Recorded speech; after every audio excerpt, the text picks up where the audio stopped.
Tumsifu Yesu Kristo. Tumsifu Yesu Kristo.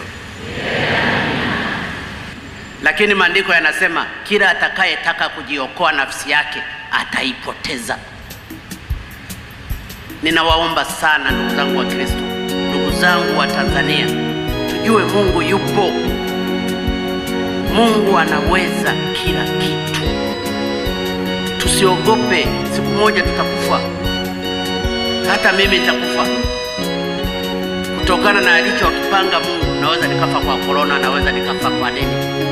Na ndio maana mnaniona hata mimi sijavaa barakoa. Sio kwamba siogopi kufa. Nimeona niliseme hili. Nimemshukuru sister hapa hajavaa, lakini wenzake wawili wamevaa. Nikasema sasa kama hawa viongozi ndio wanatueleza kila siku tumwamini Mungu, vipi leo? Mungu anaweza. Mama yule profesa, hebu simama mama wakuone.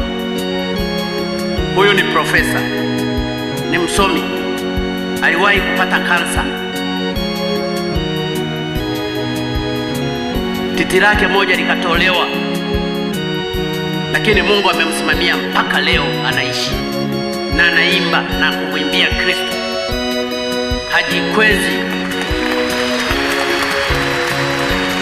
Ninayasema haya sio kwamba mimi ni mtiifu sana au mwaminifu sana au kwamba mimi sio mdhambi. Tutaokolewa kwa neema. Ninawaomba,